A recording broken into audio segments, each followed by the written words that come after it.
ready to begin. This is the meeting of the Human Resources Policy and Parent Community Intergovernmental Committee.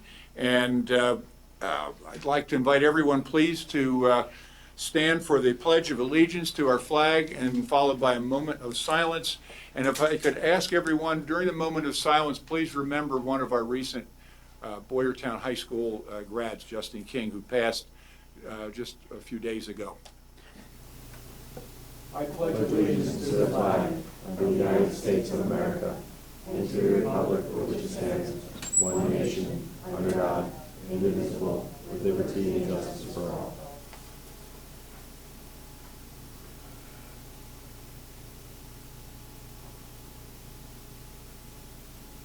Okay, thanks very much.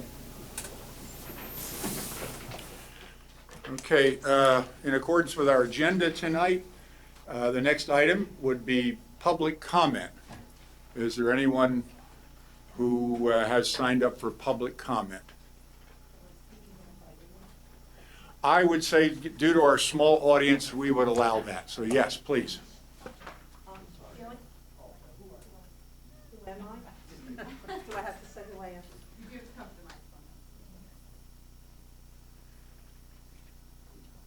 Good evening. Earlier I had spoken to Dr. Bedden and Dr. Kim about the policies that you have on tonight. I looked on the website and I didn't see anything regarding the updates. So as far as being able to comment in first public comment period without seeing what changes were made, I pretty much can't do it. So, okay. These are our new policies. This is the first time that they're coming before the board. So we're going to discuss some of the things. And as you follow along, it'll be easy to see what some of the recommendations are. Right. But again, it's always nice, and I know you don't make hard copies, to follow and read it. And the other problem is there's only one public comment, and that's in the beginning. So if there was a question or a comment regarding the policies and the changes, the public pretty much can't comment. Thank you. Thank you very much. I think to follow up on that, if you do hear something, or anyone hears something that they're interested in and have a question about, they could email the members of the board through the website, or the superintendent, or Mrs. Torsia, and I'm sure they could follow up with any, to answer any questions that you might have. It goes for anyone who might be interested in that. Okay, the next item is approval of the August 13 Policy Committee minutes. And I know that in reviewing this, one of our colleagues has brought up the fact that she was missing, and it's fixed. So it is fixed now. That's great. So we're good. Is there anyone else, any of my colleagues who have any comments or corrections or adjustments to the minutes from August 13? Yes, sir. Well, I'm not sure if it's an adjustment to the minutes, but to the point of the previous discussion, I know that our process is when there's policies the first time coming to this meeting and we're getting them for the first time, they are not on the website. I just want to make sure, to the point, and I don't know if it's in the minutes, that once we say, please move that policy forward for first reading, that at that point, my understanding, my recollection is that then triggers, once we did our work in this workshop, that then triggers, it goes to first reading, and then they are posted with the updates that we've talked about publicly in this meeting. Is that, I just want to make sure that's what's happening. Should be, okay. So I just want to make sure that's happening, because that was talked about a while ago, that when we're getting it for the first time, we should be the first ones to see it. We talk about it publicly. The changes are, we used to do a thumbs up, whatever, to move forward. So I don't know if we need to put those in the minutes moving forward. Just, we've moved these policies forward. They will be posted on the website, just to make sure we have that process buttoned up. I don't know. Just a thought. But I'm fine with the minutes. Sorry. Well, that's fine. Thank you. Any other comments or adjustments? Yes, sir. Yeah, and I stepped out to make some copies for the people in the audience. I don't know if when I stepped out, did y'all do an amendment to the agenda to create 6B, the org chart for discussion for policy 008? Because you technically, for discussion. Okay, so that would go, you're talking about 008, 008? Yes. And we could put that. 008 doesn't have any words, it's just an org chart. Okay, why don't we put that under future policy discussions? Would that fit there? Just under discussion. It's under discussion, Okay, 6B. fine. Okay. Yes, that's what I'm saying, someone needs to amend the agenda.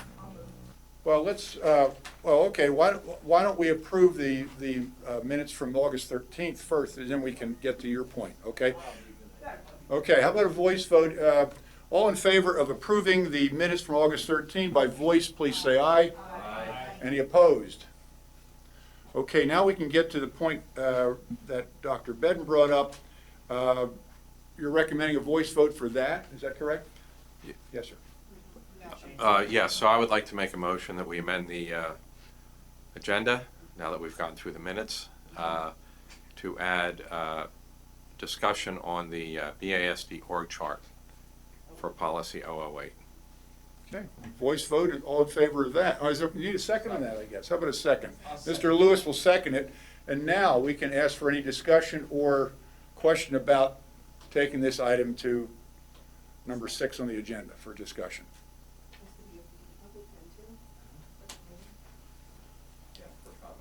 Okay, I have a comment. certainly. So, just for clarity, 008 is a policy that we currently have. My understanding is it was recently discovered that with the changes that the board put in place, with the changes in the teaching, the restructuring of the Office of Teaching and Learning, that we never, shame on us, went back and updated this simple policy that is basically the org chart. Is that my understanding? So this is not a new policy, it's just updating a policy that we just realized was not updated. Okay, thank you. Clarification question, so this would be 6B?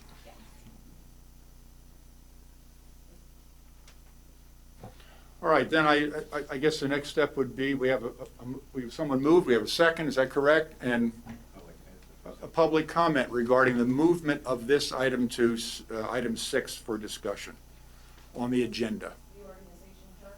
Yes. I did have a question. Could you go to the mic and ask the question? Thank you.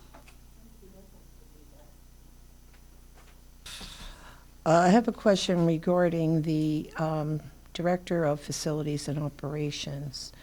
That used to be a supervisor position. Is that now an Act 93 position? And I guess my question in the future, is there plans to move the other supervisory positions into that category? Thank you. Let our superintendent answer that. That position has been in Act 93 for several years already, going back to, well, at least a couple, to Mr. Bill Gasper. And it was voted on and changed in title previously with the new staff coming on board. But it's been an Act 93 probably, so 2018, they're telling me, July 2018.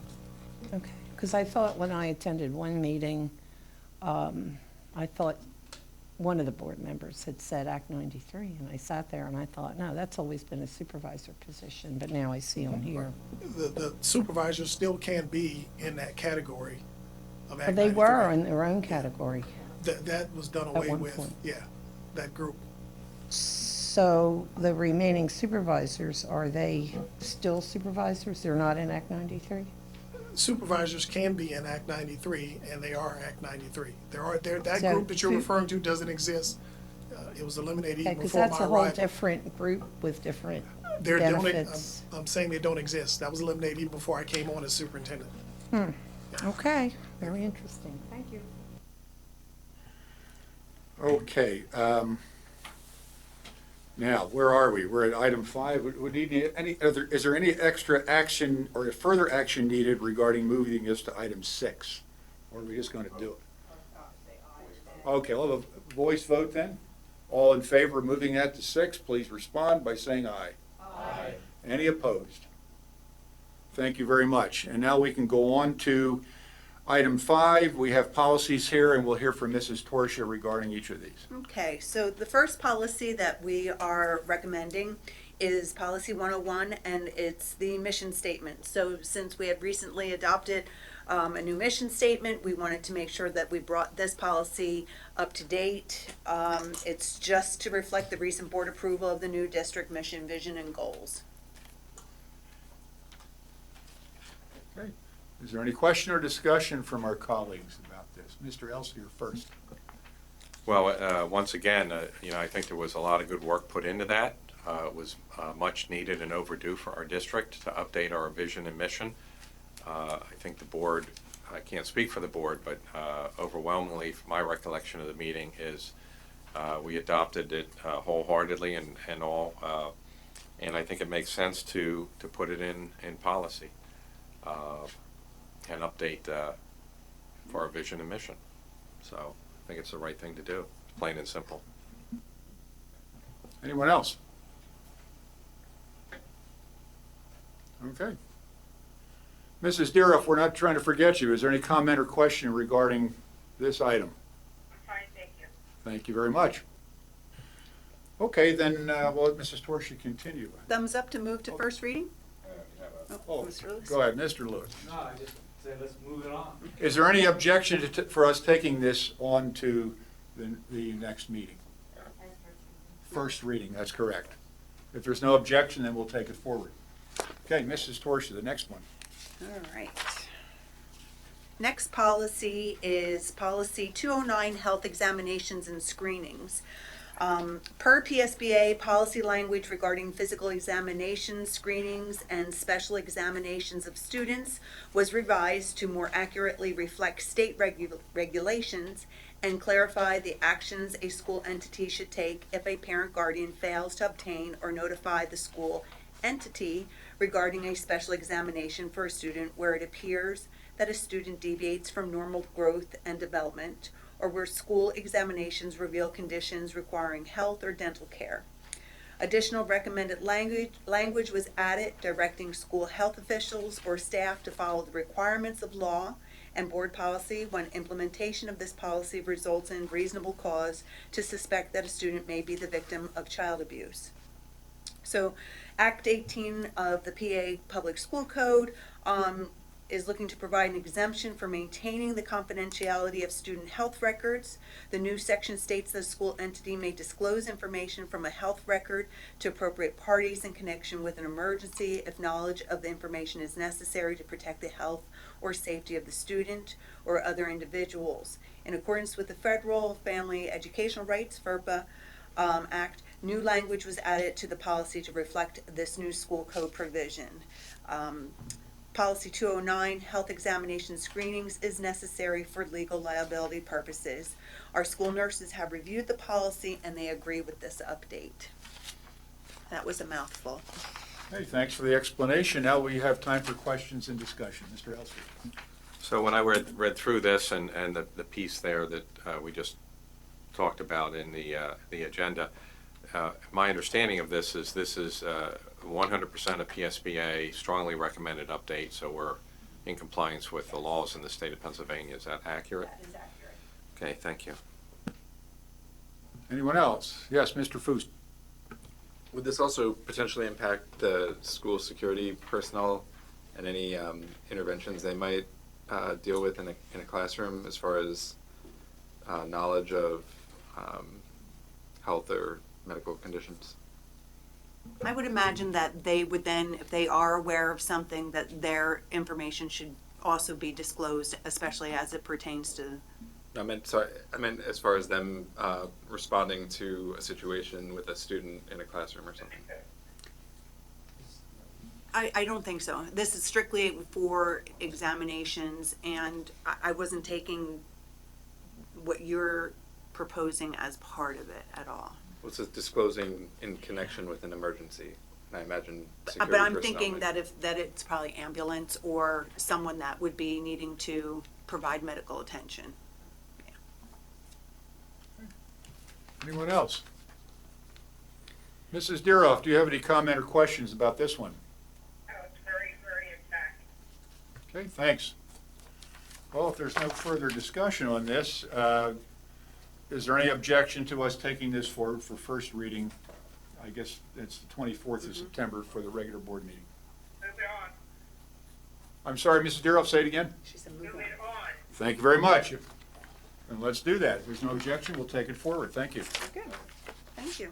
And we go on to the next one, please. All right, the next policy is 209.2, diabetes management in schools. This is a brand-new policy, and this was reviewed by our nurses as well, and certainly supported by them wholeheartedly. This is a new policy that's developed in response to the provisions of Act 86 of 2016 regarding diabetes care in schools. A new policy guide, 209.2 diabetes management, and a correlating administrative regulation have been developed in response to the provisions of Act 86 regarding diabetes care in schools, which amends Section 1401 of the PA School Code and added 6 new sections. The legislation included requirements for the education of school employees in diabetes care and management.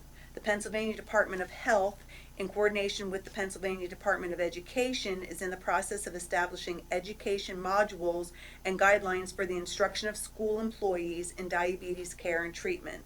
Once finalized, the education modules will be available on the Department of Health website.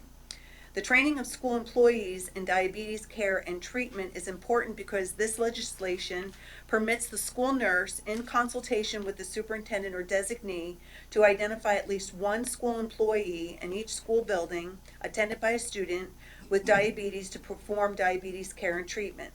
The identified employee can decline this role. However, if the identified employee accepts this responsibility, the identified employee is required to complete specific training. It is important to note that the identified employee will not be the school nurse and is not required to be a licensed healthcare practitioner. Individuals who are not licensed healthcare practitioners may only administer diabetes medications via injection or infusion after receiving annual education from a licensed healthcare practitioner and with written authorization from both the student's healthcare provider and parent or guardian. Other school personnel, including classroom teachers, lunchroom staff, and bus drivers, will receive annual diabetes care training appropriate to their responsibilities for students with diabetes.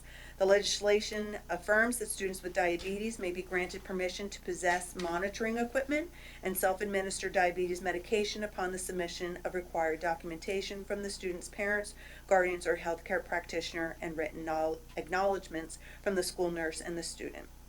The school entity has the right to revoke or restrict a student's privileges due to noncompliance with school rules and provisions of a student service agreement or IEP, or due to demonstrated unwillingness or inability of the student to safeguard the medication and monitoring equipment from access to other students.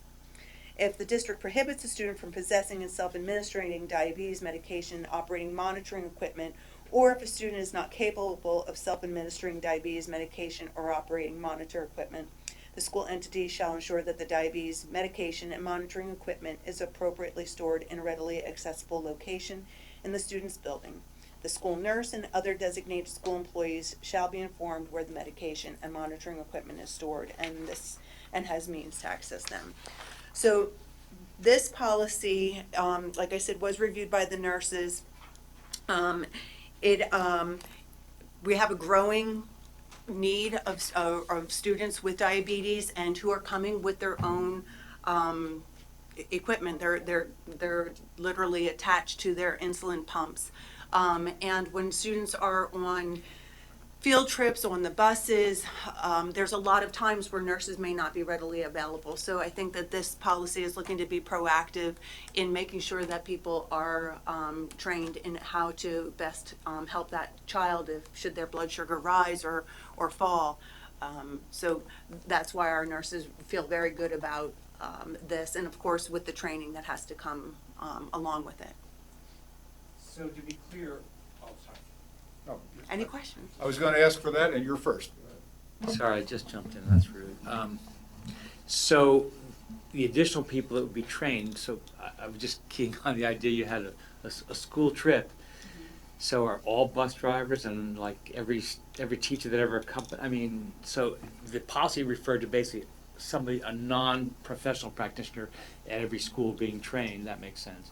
But how do you cover like all those bus rides? Are you really gonna be training all these bus drivers and stuff for diabetic shock situations, for example? I wouldn't recommend, I think that what they are recommending is that they go through a basic training, but not necessarily application training, but more of an awareness.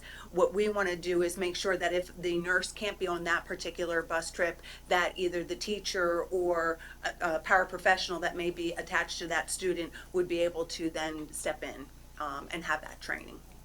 Right, so it does mean It could- a lot more considerations for almost everything you do. Right.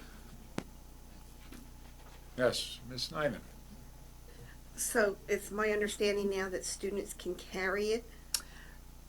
Students do have their. I mean, you have to have the appropriate approval in that, Correct. but I know some students who are very, I would say we're not. they don't have that time frame to go to the nurse type thing. When they feel it coming on, they need to check and do it. This So is. they are allowed to carry then. Oh, yes. Okay. Yes, they have That was- they do have their monitors attached to them, yes, yes, absolutely. Anyone else? Yes, sir.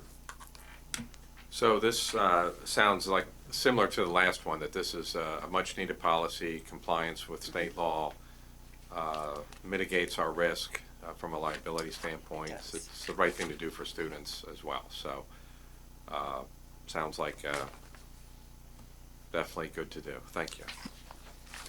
Any further comment or questions? Ms. Deeroff, anything from you? Okay. Well then, is there any objection to us taking this forward for first reading on the 24th?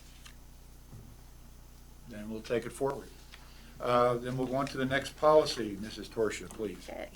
Moving right along to policy 210.1, possession, administration of asthma inhalers, epinephrine, auto-injectors. Again, the school nurses have been consulted with regards to this policy and they are in support of it. Per PSBA, policy updated to include a definition of anaphylaxis and other clarifications necessary to reflect a comprehensive and compliant method for possession and administration of asthma inhalers and epinephrine auto-injectors. Policy includes statements regarding the written acknowledgement from the school nurse verifying the student's demonstration and capability for self-administration of the asthma inhaler or epinephrine auto-injector. This policy was reviewed by our nurses. One change to wording suggested based on current practices.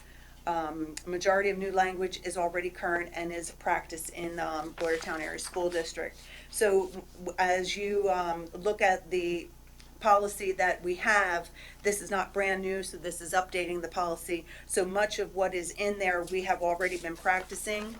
The one area that they would like to tweak is under the area where the building principal shall annually notify parents, guardians of their right to opt out of the provisions of this policy. The nurses meet with parents and the only way that they can opt out is if they choose to do so as they're meeting with the nurse and they know that they're opting out of it. So that was tweaked to make sure that it met our guidelines, not what PSBA was presenting. And much of what's in this is a pretty lengthy policy. We are already doing and we are already in compliance with. And then there is one section with regards to yeah, I'm not gonna say that right, yes, that word, which we will push back to Mr. Sultanic's office to review that and make sure that he's okay with that section. Otherwise, most of what is happening with regards to training, administration of stock of the epinephrine, the acquisition, standing order from our school physician, we have all of those things in place, so. Okay, thanks. Any discussion from our members or questions? Yes, Mr. Elster.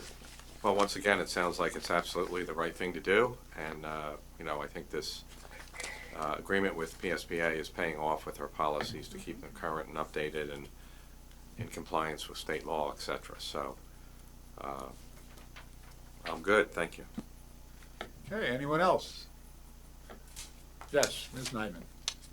And just making sure that anybody who is asthmatic and needs an inhaler, they are permitted to carry. Okay. Yep. I'm not sure about the injectors. I don't think they were allowed to carry them before. They typically have not been able to carry. At the upper grades, they were allowed to. The younger grades, you know, they are really watching them, and usually it's in a backpack or it's somewhere within the classroom so that the teacher has access to it. If they're on a field trip, if they're out on the playground, usually the backpack is going with someone when they know that they have somebody with an allergy that requires that. Yep. Okay, Ms. Diroff, any question or discussion regarding this policy? No, it seems like the homework was done. I appreciate that very much. Bring a clean policy as soon as both that and work that, and we're good to go. Yep. Okay, thanks. And if there's no other discussion, is there any objection to us taking this forward for first reading on the 24th? I don't see any objection, so we'll take it forward. And Mrs. Torsia, we have one more, I think. We have, nope, we're going to move on to discussion. So Okay. that's all that I have as with regards to new policies to bring forward. The next part of our agenda would be for discussion, and that is to just give you one last chance to say that you're good with 006 and 011, because that's going to go on to the agenda for the second reading. And if you'd like me to recap the changes, I can certainly do so and okay. Just wanted to make sure everybody was good so that we're set to move forward. Yep. Okay, is there any discussion? I can't talk tonight. Any discussion from our colleagues? Well, I'll just say, Yes, ma'am. because I brought up some of the comments that I looked at, it looks like they were all addressed, so Great. thank you very much. Mrs. Dennett?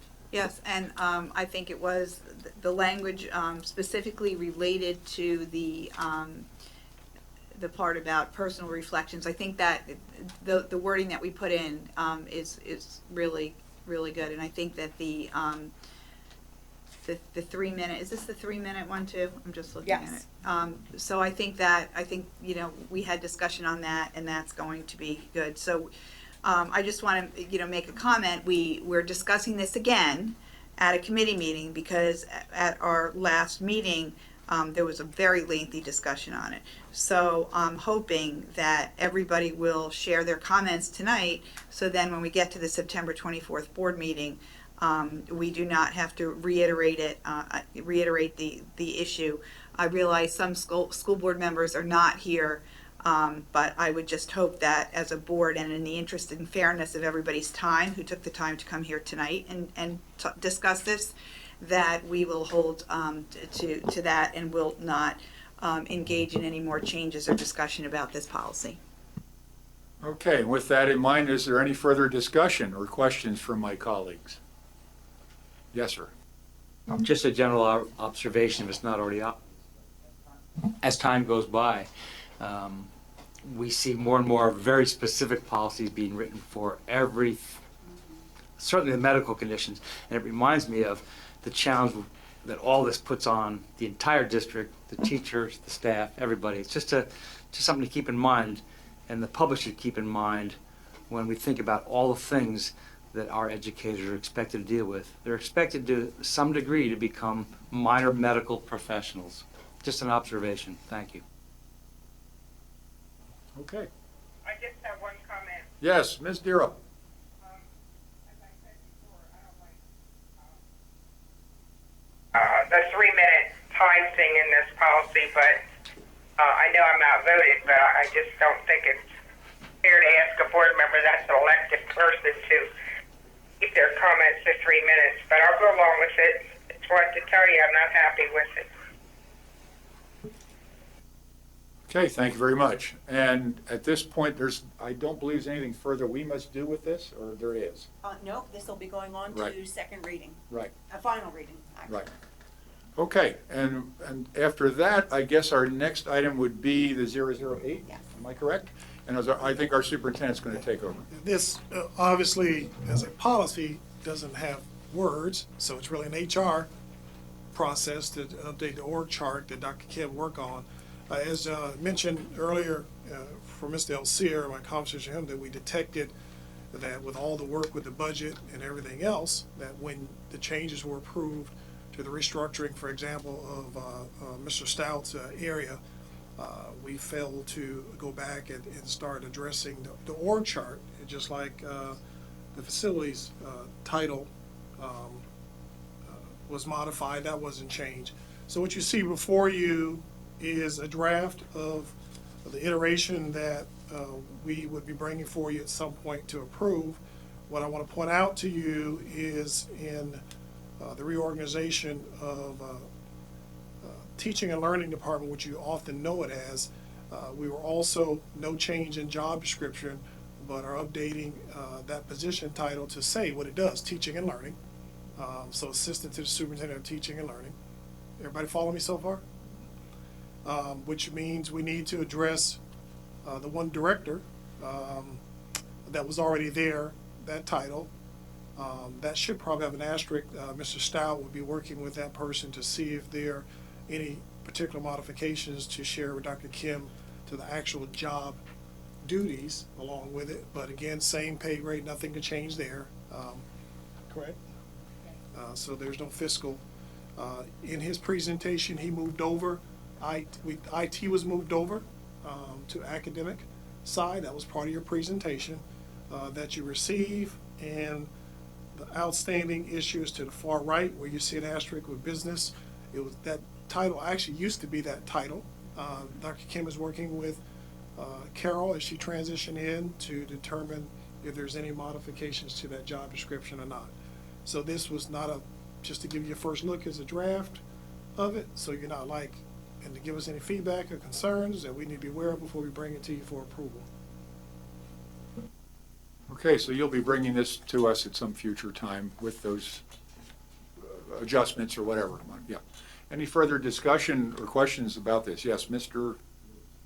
An easy question. I didn't notice this before. Does the director of athletics report to principals? It's the actual high school principal PIAA requirement, but we couldn't just put high school principal in there. Thank you. And then there's some connection with middle school because of that overall arching person is a high school principal, but then there's a relationship too with the middle school principals, and we just didn't want to get too in the weeds and try to spell that out. Thank you. Anyone else? Sorry, I didn't hear who the athletic leader reported to. Dr. Bedden, would you repeat that for Mrs. Deeroff, please? By PIAA requirements, the athletic director is responsible to the high school principal, and then you have, in our case, also some middle school sports, so they also indirectly work up under the supervision of the middle school principals. But the predominance of the evaluation and supervision is the high school principal as outlined in PIAA code. Because the PIAA code outlines the high school principal as the ultimate person responsible for adhering to the rules and regulations and guidelines. And I'm doing this from memory, right, Mary Beth? Yeah. Hey, Ms. Deeroff, anything else? In simple terms, who does he report to? Dr. High school principal. Dr. Foley. Thank you. Okay, thank you. Mr. Elsear, please. Yeah, so I appreciate the color coding on the chart. That definitely helps.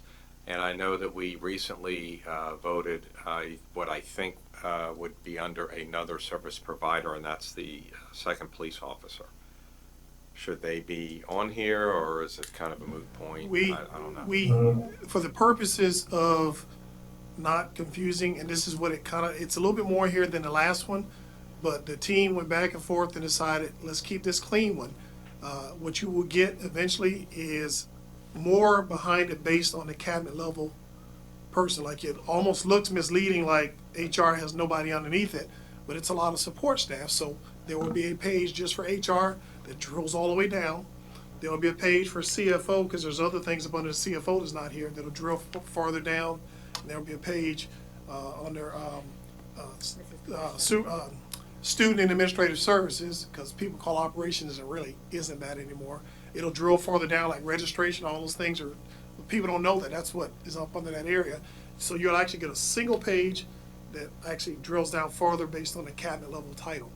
But you've always typically approved this one the higher level, the 30,000-foot view, as you said, but then we're gonna start providing a more detailed drill down. But we went back and forth at what level because there wasn't enough room on the page. So we realized we just gonna have to break out separate pages eventually to make it clearer. And the idea is also to communicate to the public who to call, or the staff, who to call, who does someone report to, as we try to promote following the process and procedures and the hierarchy of the structure, to let it work, especially before it gets to the board level. Who is it that person reports to that should be helping me if I'm not happy with the service or there's an issue? Okay, thank you. Anyone else? Okay, then, as we were informed, this will come up at a future time. We'll hear from the superintendent again. I imagine there's nothing further to do with this. We're moving this forward? Or- Just Yeah, go so, ahead. for clarity, I thought the idea here was that this is a policy. It's currently a policy. Yes, We we just like need to to update the chart Yes, and but we'd move like it to to move first it reading. forward. Is that my Yes. understanding? Yeah. Okay, just want to clarify. Yeah. Yeah, this Well- is to, is if anyone's not in agreement with moving it forward type of thing. Okay, well, is that the case? Is anyone not in agreement with moving this forward? I guess in that case, since there's no comment regarding that, we'll take it forward. And this would be when, the 24th? Correct. Okay. Okay, sooner than I expected. I thought it was going to come later. Okay, great. Thank you very much for all of that. And Mrs. Torsha, next on the agenda is any future policies, anything under that item? We are going to continue to take the PSBA recommendations and reviewing updates as they are coming through. So anything else that jumps ahead or we find as a priority, we will certainly place on top of those over the reviews. Very good, thank you. Next on the agenda is committee comment. Is there anyone among my colleagues who wants to make a comment? Yes, Ms. Nyman. In order to avoid when we are bringing a new policy out, can't we put it on the website as a draft so that people who do want to view it in advance can? I don't know the answer to that question, Mrs. Nyman. I will have to check with my secretary who really uses the functionality of it, whether or not it can be drug up there as a draft. So I'll double check. I mean, that way they would have it if they, I'm Yes. Dr. Sure. Bed. So from a functionality standpoint, as a PDF, she could. The question is if you want to change how you proceed. So can we do it? Absolutely. Physically, we can do it. So I think the real question to Mrs. Nyman's question, is there any concern with you all, the public, being able to see it before you all have had to discuss it and it goes through the actual procedural process is what it really boils down to. Because she'll convert it to a PDF and drag it over. Yeah.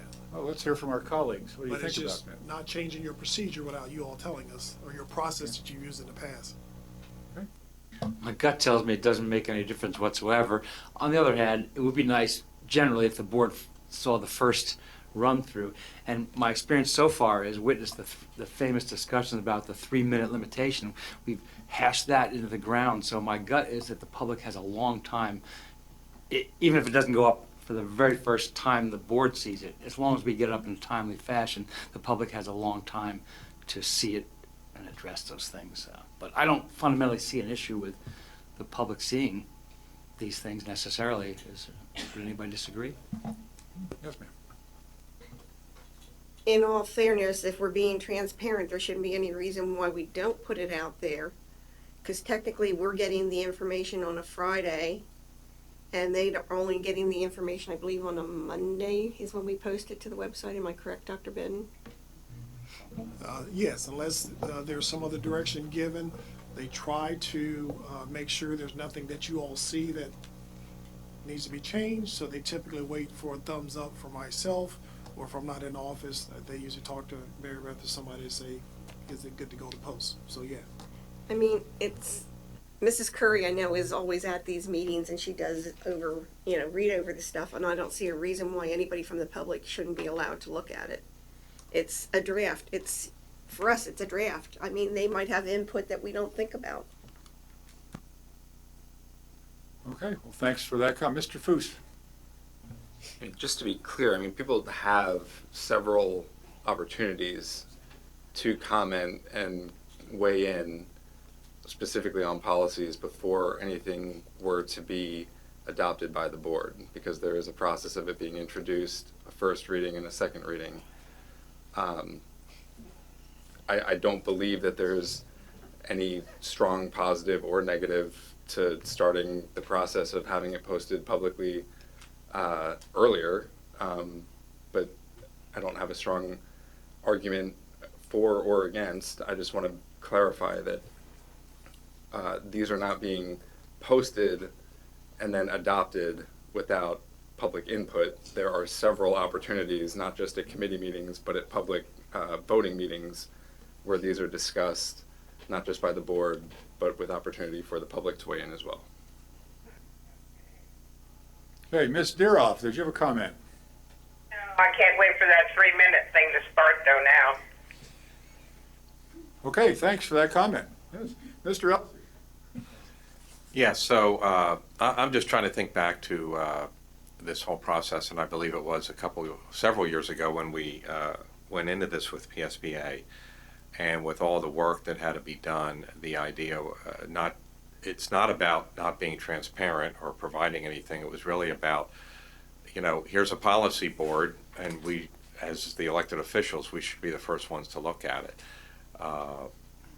What I would like to do, again, it's not about hiding something or not making it available. I mean, maybe it's made available the night of the policy meeting in a hard copy or something, say, hey, here's the policies the board's going to talk about. I would just like to hear maybe from the solicitor on the protocols, maybe what other districts do. But to Mr. Foose's point, I mean, we do the work in the workshop or work session here tonight or in any policy meeting. It then goes to first reading, where it's reviewed again, and at that point it's supposed to be public. Then it goes to a second reading, again, for the public to view and comment on before it's adopted. So that's a pretty intrusive or detailed, prudent process with plenty of time to look at it. So we're not rushing any policies through. But I'm not opposed to, if we put it out there, 24 hours sooner or something, I'm not opposed to that. But I guess I'd just like to get some thoughts from the solicitor on that too. Anyone else? Any of my colleagues? Okay, I think we give the public plenty of time as well to review all these policies throughout the whole process. And in some cases, it takes weeks, maybe months until a policy is actually adopted. So I think there's plenty of time. But I'm not against, as some of my colleagues said, showing or revealing the information or putting it out in public sooner. But I think maybe Mr. Sultanic would have something to weigh in and or want something to say on that. Okay, any other committee comment from any of our colleagues before we go on? Okay, I don't see that anyone wants to say anything, so I guess the next item would be announcements. I know there's a voting meeting next Tuesday, the 24th, at New Hanover Elementary. I just wanted to ask to be sure about that. New Hanover Elementary, and please help me on the time. 7 o'clock? 7 p.m. Okay? And with that, thanks for that, and we're all set to adjourn. May I ask for a motion to adjourn? We have a motion and a second. Thank you very much, and with that, we'll adjourn. Thanks very much.